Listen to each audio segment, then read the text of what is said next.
Hello and welcome to the Elephant and Bear podcast, the show dedicated to sharing interesting tales from around Coventry and Warwickshire. I'm your host Neil Young, and in today's show we welcome Rafael Macedo. Rafael, please can you introduce yourself? Hello everyone, my name is Rafael Macedo and thank you for having me, Neil. Perfect. Rafael, you run your own business in the area. You're founder of your own business. Can you just kind of briefly talk to me about that business? Absolutely, yeah. So I'm the founder and co-owner of Magnetar IT, and we look to help businesses by embracing technology, embracing automation. And really, what does that mean? It means to help businesses increase their productivity by leveraging technology and not necessarily looking to increase their administrative cost and employing a load of more people just to do a specific task, and also eliminating the kind of boring, repetitive, mundane tasks. So that's what we do, is to help businesses embrace technology, introduce automation, be more efficient and be more productive. Fantastic. And I guess that's kind of increasingly important at the moment with kind of where the economy is at the moment to help improve things for businesses. Absolutely, yeah. So one of the things I think there is a huge incentive at the moment is for business to be aware of that, the current climate and the economic state that we're in, and also potentially headed into. It's really understanding in the areas of the business where could you see the best improvement and what it is that you could do just by introducing better technology rather than shifting or pivoting your entire business. Is just looking at where the weaknesses are and just making those small little tweaks with technology to better put you on a better trajectory of your business. Fantastic. So Rafael, it's not a common kind of name in kind of Warwickshire. So whereabouts are you originally from, Rafael? So I was born and raised in Brazil. Mom and dad are Brazilian, and yeah, pretty much my whole family is Brazilian. So I think, as far as I know, like my granddads from both sides of the family are Brazilian, but then I think on my mom's side, from my granddad, then it kind of goes in. I think they were like Italians or something like that. I don't know. It's too far along the line for me to take much of an interest. But I just know that my granddad, my mom's, my granddad from my mom's side, my granddad and grandma from my dad's side, and my parents, everyone's Brazilian. So I was born and raised in São Paulo, Brazil. Phenomenal place, phenomenal country. And then when I was around about 10 years old, I moved over to Leamington.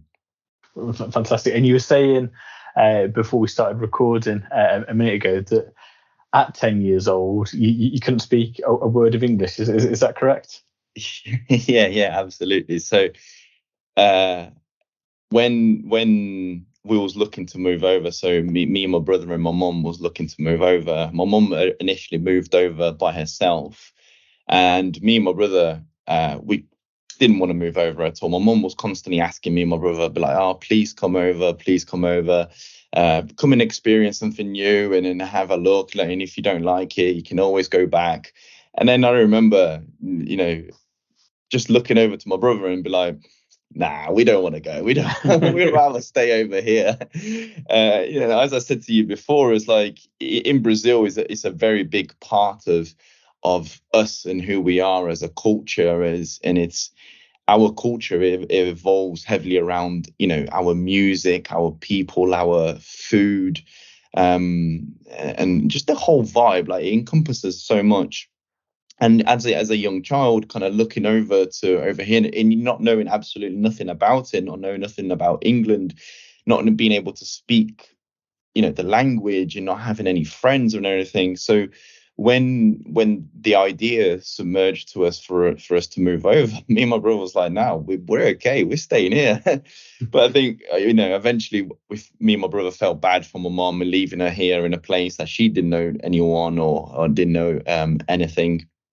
We eventually then came over and kind of like to support her and being young. I think it helps so much, and you're being so easily moldable it just helps you with picking up things a lot quicker. And also, big credits to this teacher that we had at our primary school that really helped us get that direct translation, because, teacher would be speaking to us. I remember when I was at primary school, the teacher would be saying something. I'm like, I have absolutely no clue what she's saying.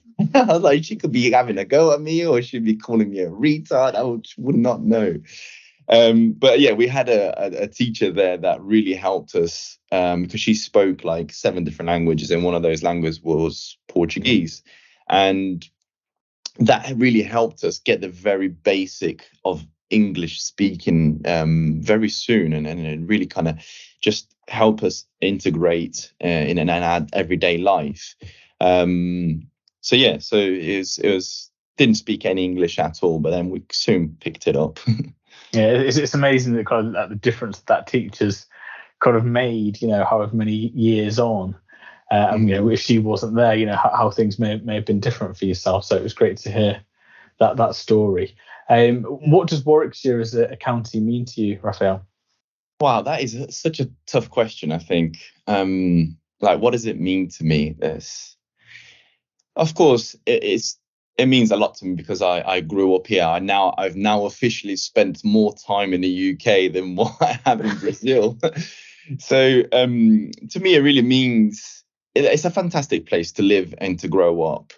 Having, like I said, having lived here for nearly 20 years or so, having seen Warwickshire go through so much development, and some kind of, where it's new money or old money coming into Leamington and in all the surrounding areas, it really means a lot in a sense that it's very open to new people, whether it was at one time, foreigners like myself, or also people who have been grown and brought up from here. And I think Warwickshire as a place, and Warwickshire and Coventry as well, it's one of those places where it's very open to accepting people from all walks of life, whether you are from a different country or whether you're from just a neighboring county. So to me, it holds a real special place in my heart. So yeah, I think Warwickshire is a place where you have a good balance between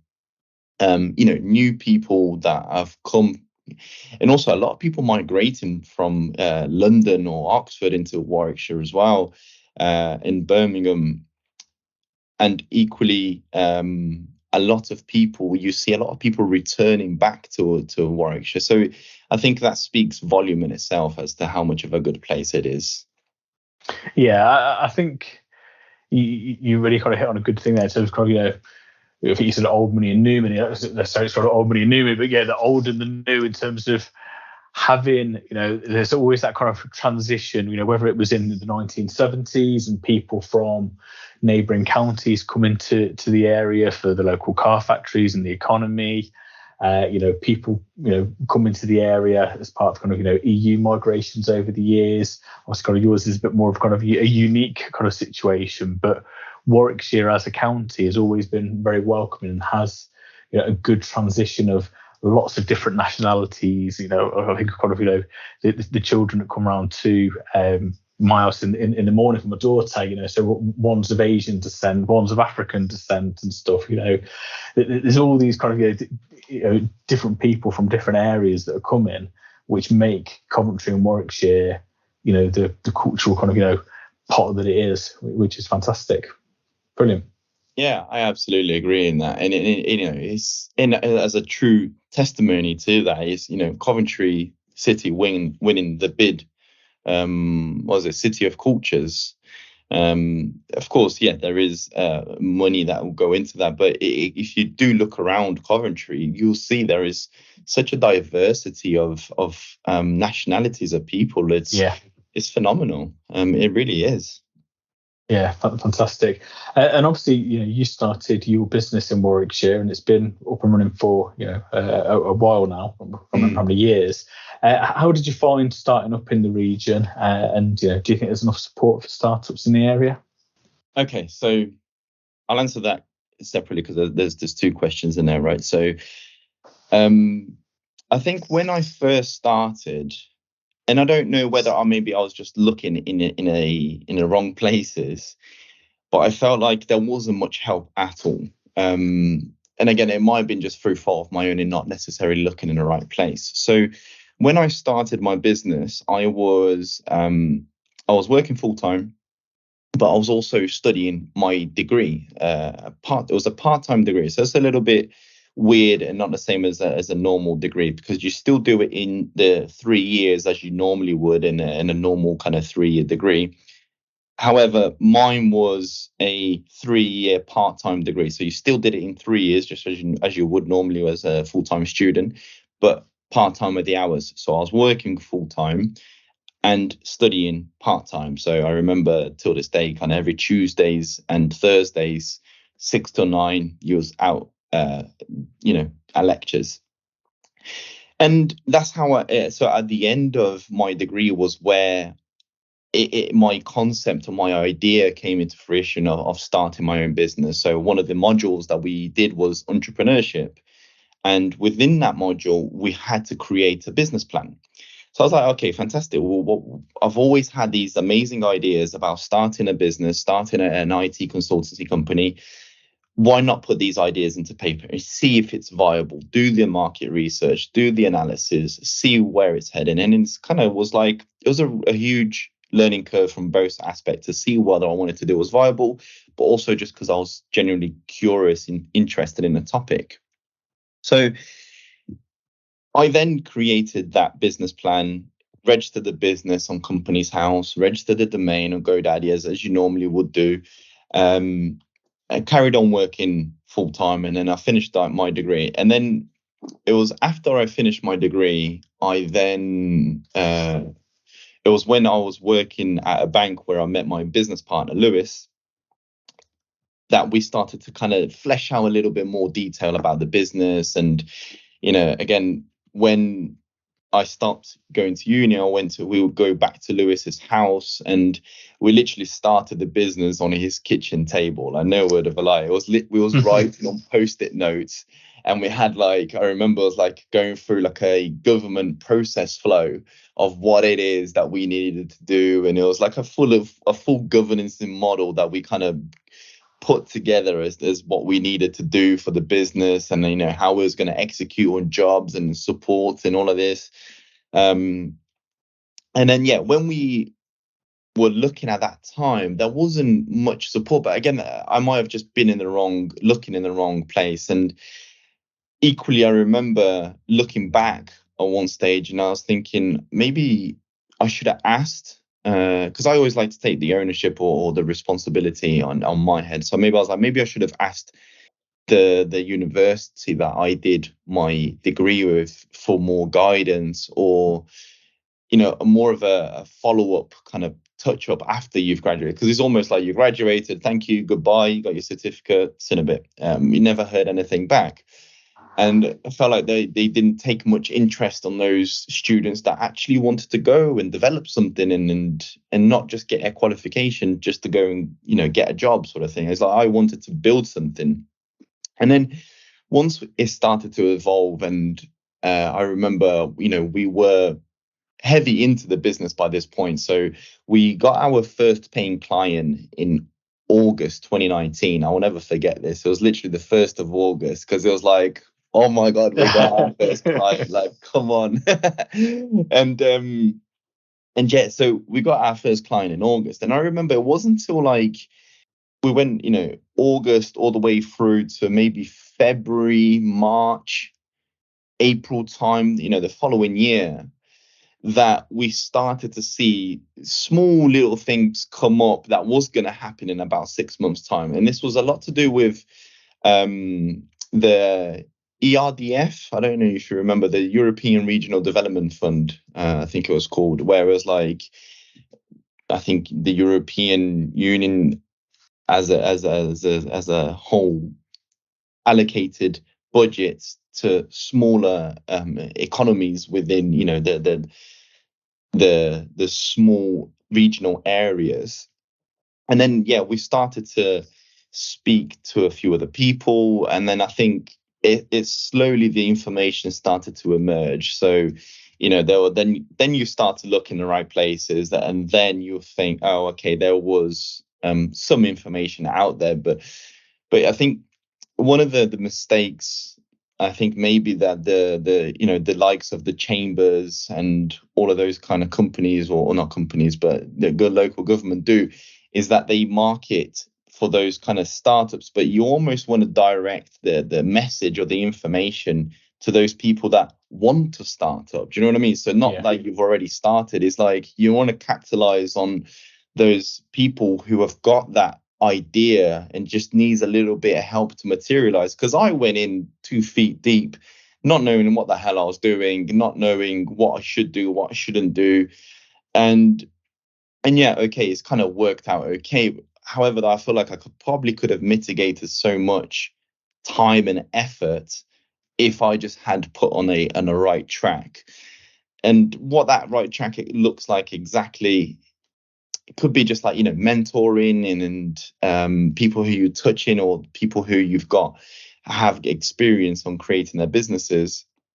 But yeah, I remember kind of looking around and be like, there's no one helping the kind of pre-startups. But since starting my own business, I mean, we've been trading now for 3 years, and especially in the last couple of years, I've seen a huge drive for businesses or business owners or people with ideas to partake, in workshops or it's predominantly workshops that they have, and also programs. There's a lot of like programs that they're doing, but again, I don't know now if it's just because I'm in the know. I get that pieces of information is where I'm, if I was still being that young guy who wanted to start a business, would I still get that information? I don't know. Yeah, which I know that since starting kind of my business, that I've been able to kind of take advantage of things from Coventry University and one of the Birmingham universities, and mentoring and online workshops and stuff, which have been really good in terms of kind of opening my eyes to certain things, albeit I didn't know about them pre kind of setting up the business. And I do kind of a fair bit of networking, so that's how I found out about a lot of these things, where you think, well, actually, if you're a new business or you're thinking about starting, if you don't know these things, then let's say it can be a gap that can potentially could be fatal to the business, really, couldn't it, in terms of actually getting the right support can make such a difference. Yeah, I mean, I'm sure you would have read, and somebody would have said to you that that 80% of business in the first 5 years tend to fail. And I don't know with how it was for you and your business, but we came close to that several times of like just completely failing. And again, going back to that, is just having that right trajectory. Or I mean, the pandemic did play a big role in that kind of hit us hard. Although in the contrary, or not only it hit us hard, but also it helped us keep the lights on, because we had a load of businesses kind of migrating and wanting to move to Office 365 and things like that. So it really helped us trickle over. But there's been a couple of times where it was really tough.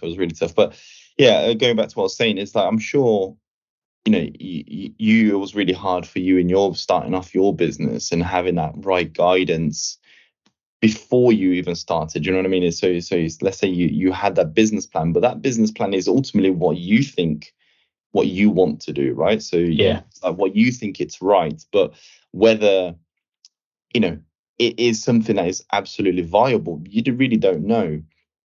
And that's where I think maybe the schools or universities and colleges and local councils could probably do a little bit better on their messaging, just to help out those people who have got an idea.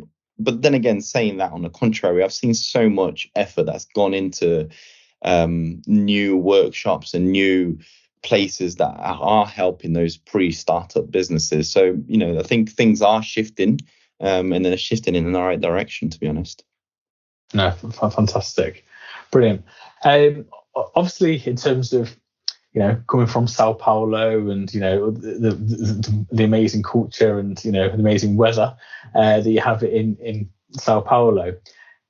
Being in the tourist board for that would be probably a fairly easy job. But if you'd be in the tourist board for Coventry and Warwickshire, what would be the focus of your promotions? How would you sell Coventry and Warwickshire to your Brazilian relatives? I don't think I could. I think they would just be like, yeah, we'll stay here. No, but I mean, if I was less, I love, Coventry and Warwickshire. I think it provides such a great range of variety of things to do, things to see. And also, I think it's such a phenomenally beautiful looking place. So, you take Stratford, Leamington, Warwick, not Warwick, Coventry at the moment is hugely up and coming. Like, they've changed so much, especially around the city centre. It's phenomenally beautiful nowadays. I would sell them based. One of the things that I think we can't shy away from, and it's one of the piece of history where it's such a value, and I think sometimes we tend to forget, is Shakespeare. That's down the road, right? Yeah. So Stratford upon Avon, I think that's such a valuable asset that we have in our back pocket. So that would be one thing, isn't it? That's a very small piece of history that we've got there, and I think we should definitely leverage that. And then you've got, the beautiful Warwick and Kenilworth Castle. Those two castles are phenomenal work of art, and I think the whole Warwick itself, how you've got that old feel of an old town and what it really used to be. And then you've got, Leamington. I think Leamington, the high street where you've got up and coming. They call Leamington now the Silicon Spa, don't they? Because they've got so many gaming industries coming. So, Leamington is so vibrant. It's beautiful with all of its flowers, and you go up the parade, and it's just all those kind of Victorian and Georgian buildings everywhere, and it's just so bright and colourful. And like I said, and even Coventry with its up and coming area. So I'd really focus on those kind of really scenic places. But then equally, you could go somewhere a little bit further out to the smaller villages in Warwickshire, and see some absolutely phenomenal landscapes that expands through our vision that it's so hard to grasp. That is literally 5-10 minutes you can be, let's take Burndassar Hills for example, right? You can be at the top of Burndassar Hills from my house where I live at the other side of like Leamington, so over in Whitnash. So I can be in Burndassar Hills in about 25 minutes. And you can be in Burndassar Hills and look over, and you can see, I think it's like 3 different counties that you can be there. And like, you're in Warwickshire, you can see Oxford, and you can see Cambridge? I can't remember. But yeah, it's like you got 3 different counties that you can see, and it's like just farms and just beautiful hues and valleys, and so I would predominantly focus on, just going back to your question, sorry, because I go off in tangents. So Shakespeare Town, so Stratford upon Avon, Warwick Castle, Kenilworth Castle, and the City of Culture of Coventry, the city centre of Coventry. I think they're phenomenal places that people should definitely take a look. Please excuse this brief interruption. This podcast is made possible by Plan with Neil. Plan with Neil is an independent financial advisor from Coventry, helping people improve their financial well-being by supporting them with retirement planning, life insurance, and much more. Please check out the website planwithneil.com and book a free discovery session today. Now, back to the podcast. Yeah, no, fantastic. You're definitely right in terms of, like they say, the old and the new. And also, like you say, the little villages and the little places that you take 20 minutes to go to. I was speaking to a lady earlier on today, and I said how was her weekend, and she lives in a village, and they've had like an annual duck race where they put plastic ducks in the river for some event. He said there's hundreds of people turn up to it and stuff. So there are so many like random different English quirks that you get within the the county of Warwickshire, which is obviously fantastic. It really is. Yeah, you've got so many. I mean, you've got the bowls in Leamington as well, like the whole county bowls. That was another little quirk that I didn't know that happened. And then you've got the Stratford boat race, which I partook once in. And I thought that was another phenomenal little thing. There's like just so many little quirks that happens in and around Warwickshire and Coventry. That is, it's a fun place to live. Fantastic. And if I was to give you £100 million to improve the area, what would be the focus of your money? Where would you spend that type of money? Wow, 100 million, eh? That is, it's a lot of money. It's a lot of money in my books. 100 million, right? Okay, so I will probably look to split that money into predominantly two different facets. And I would say that those two different facets would be education, because I think the fundamentals of better living and better quality of life starts in education. I think if we was to shift our focus and incentivize, schools, colleges, universities to deliver better education, better curriculums, and also try to withdraw more innovative ideas and try to get those innovations and tech and whatever it is to be brought out, from, it's predominantly a little bit from further education. So when you go to like secondary schools and Warwickshire, and colleges and universities, because, we've got two universities in Warwickshire, right? We've got Warwick University and Coventry University. So I would have a huge shift into primary schools, making sure that everyone is getting a really good high level of education throughout the entire county, Warwickshire and Coventry, and not have it, because I have worked in the public sector and I have worked within schools. So I worked in IT within schools, and you can drastically see the difference between the budget allocations between schools. So look to have a better level playing field for all the schools and providing better education for everyone, making sure that we try to extract the individuality of people. Because I think there's so many people have so many hidden talents that we will never tap into, just because the way that the curriculum is delivered, or the way the schools are delivered, is everything's standardized, right? So everything gets hit with the same information. It's like everyone is an individual learning the same thing, and it's like, but that person might learn better creatively, or might learn better watching videos, or might learn better by reading. So it's somehow look to shift the way the curriculum is delivered to better utilize people's skills and ultimately form them and mold them into being a better individual as a whole. And we've seen it throughout history. Better education, right from the early days up until university, ultimately drives a better country's GDP. That's a known fact. You can read up about it.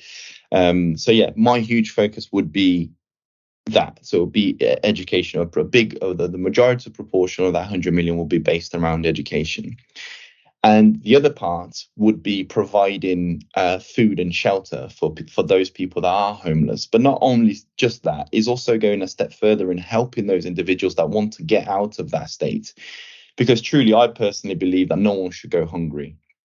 I think that, in the day and age that we live in, no one should be going hungry. And, even my business, we kind of do a lot around charity and helping charities around that. And I just believe that no one should be going hungry. And I guess some people in generally in life in the world will go hungry, because that's just the life that they will choose to live. They'll rather have something, or let's say maybe a substance, rather than eating. And that's just, you can't avoid that, and that's just inevitable. And some people will choose that walk of life. And I think, if that's what they want to do, we'd be respectful and leave them to it. But for those people that want help, is providing, first with is food and shelter, and then a program to helping them, be on their way of building, creating a better life, and potentially even leaving a legacy behind for their kids or their children or their family or whatever it is.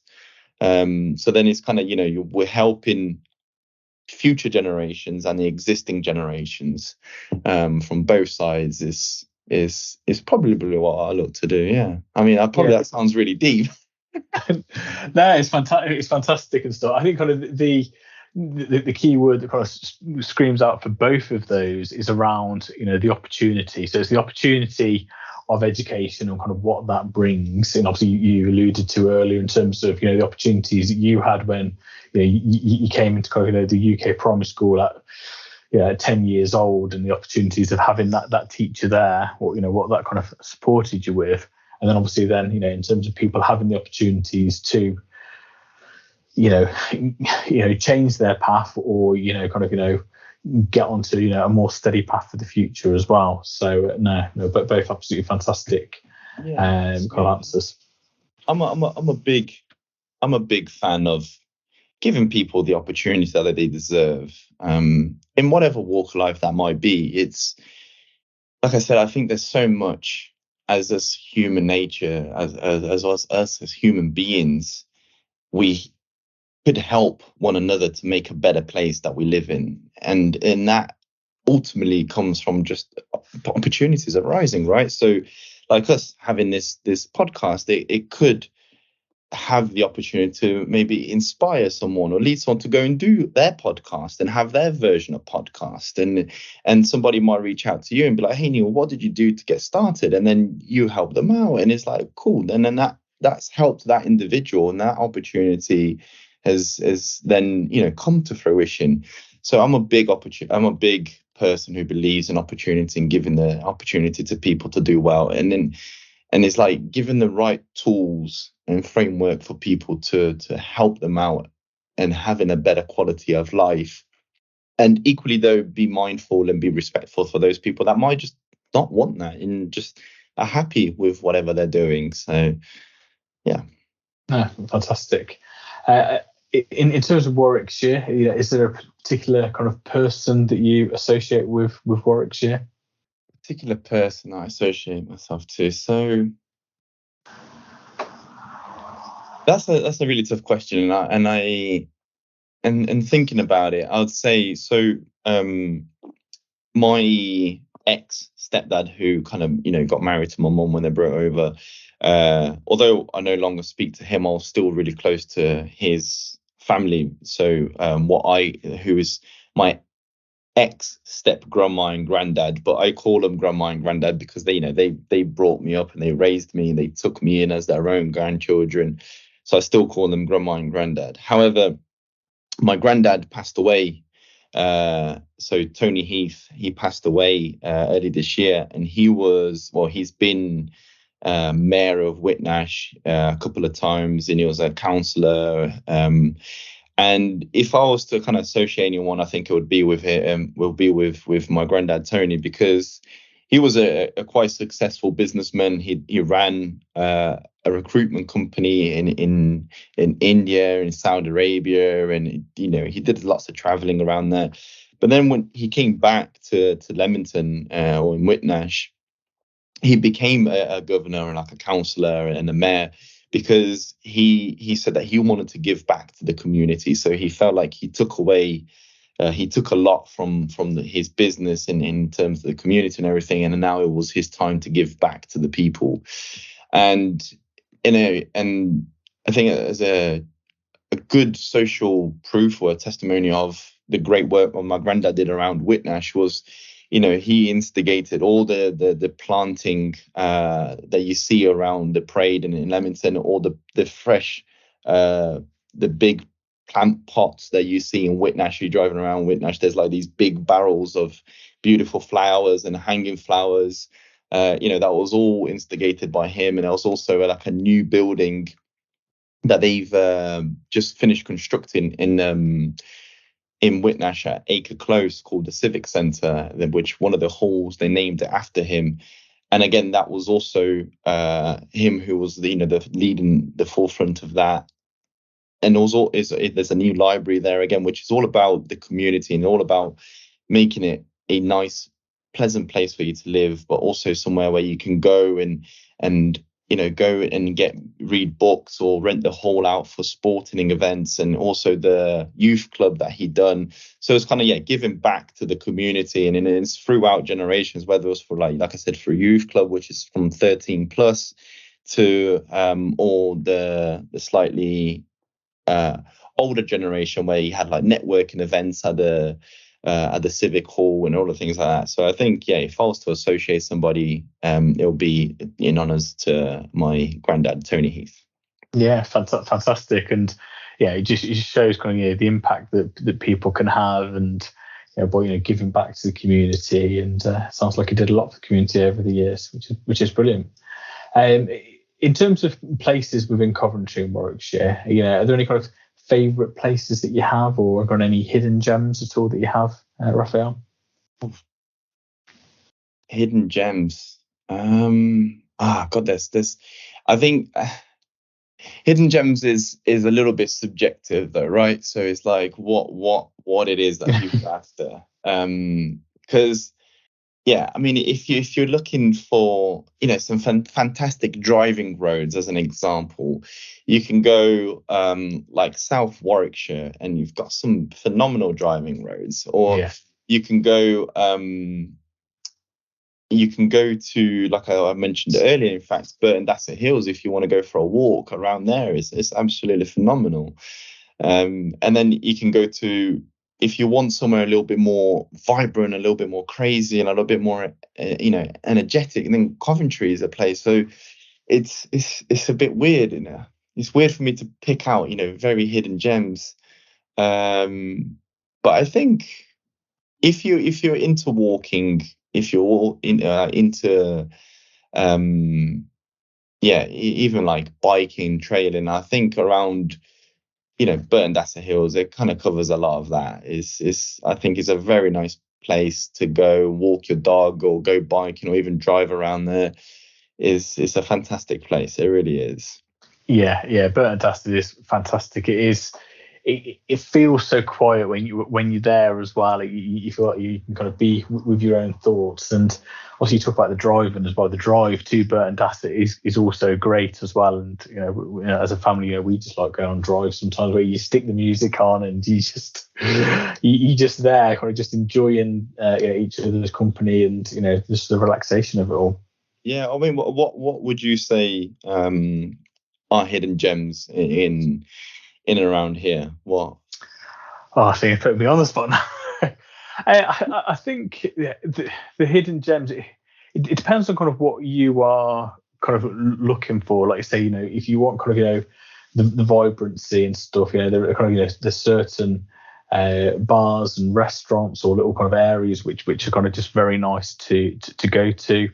I think in terms of kind of the nature, so I live very close to Caledon Castle Park, and it's only kind of a small park, but you can go around there. There's play area for the kids.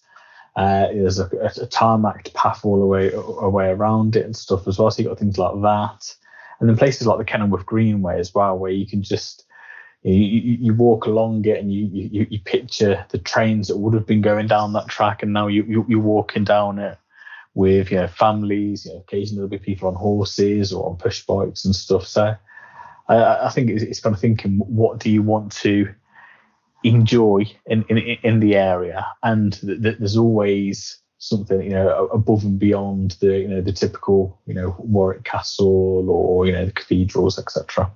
Yeah. I mean, I back in, going on a little while back, I don't think it's as much hidden now, but one little hidden gem that I used to love a lot was in Leamington, in Newbold. There's a thing called White Bridge, I think it was called, where you like go back through the fields and you come into like a small little river where a load of cows kind of cross. So the water only goes to about your knee high, but during summer, if you're a kid and you go there walking your dog, it's absolutely phenomenal. You just go in there, play in the water, it's nice and sunny. You've got the fields, and then you can literally jump in your car, be in town, grab an ice cream, and that was a nice little hidden gem. But I don't think it's as hidden now. If you're from Leamington, you would know that area. You know what I'm talking about. Fantastic. And in terms of yourself, I know you're kind of a big kind of podcast listener, and you read lots of books. Are there any recommendations that you'd have to the listeners? Yeah, absolutely. There's a ton of podcasts and books. So I'm a big. The thing is where I was going to say I'm a big fan of information in learning. I wasn't a fan of school, which is quite interesting and it's slightly paradoxical in a way. Is like I wasn't a fan of education, but I'm a fan of learning, if that makes sense. Yeah. And yeah, so for me, I think a really good podcast is The Diary of a CEO. I really love that. I really like the people who Stephen Bartlett brings on there, and in the information that he gets people to talk about, I think is very informative. And also the individuals on there, they're really all hyper successful business people who are given an insight as to how it was, and it's funny that you quickly forget as to how much of a struggle they had to go through as well. And yeah, so I mean the Joe Rogan Experience as well. That is a phenomenal podcast. That is some really good stuff on there. I think Mike Tyson podcast. I think that's another really good one. I think it's called the Hot Box.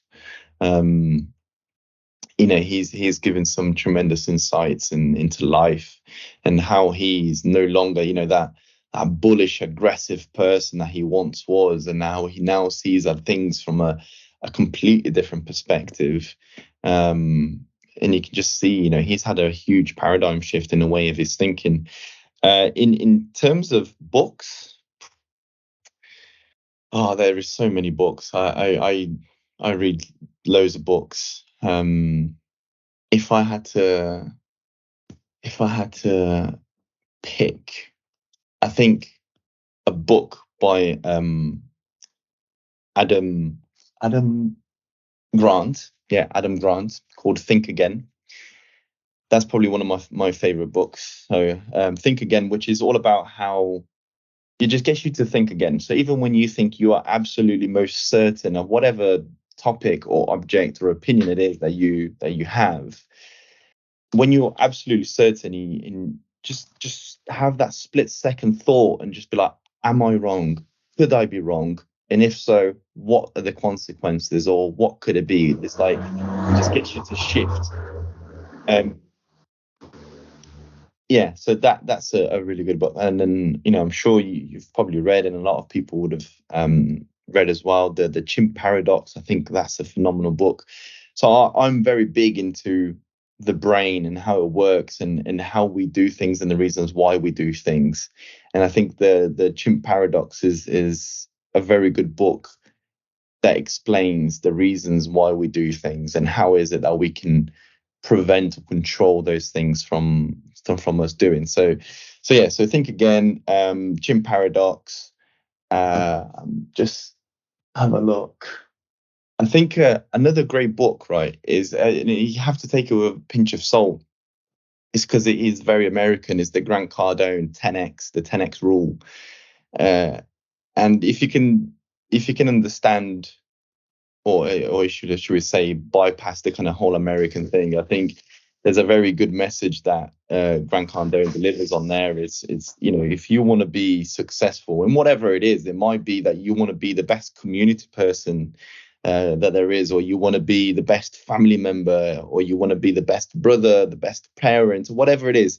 You literally have to 10x. Like, so when you think that you're absolutely working, so hard, you have to go and do harder, go and be better. And it's always consistently and challenging yourself as like, am I doing the better the version that I can be? I think that was a phenomenal book. And also just another one is It Can't Hurt Me by Goggins. Yeah.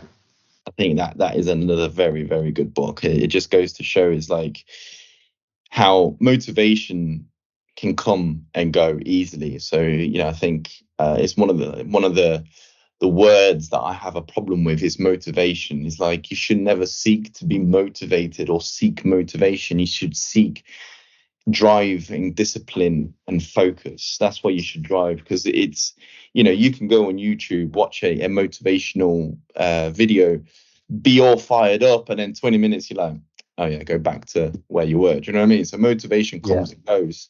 But I think if you seek the drive, discipline, and focus, then you will absolutely do whatever it is that you need to do to get where you want to be. And that's it throughout the walk of life. And that's just not just being a business owner. That could be, being outstanding person in your job as an employee, or being, let's say if I've not been married, but let's say I would take the example, if things not going so well in your marriage, is going through and being focused in your marriage and trying to solve that problem for what it is, and not just dismissing it or just leaving it, or you kind of just be like, oh yeah, or whatever. It's like, no, let's sort this out. Let's go through it and ride through the motions, not give up, because that's, the discipline is not giving up when you feel like giving up.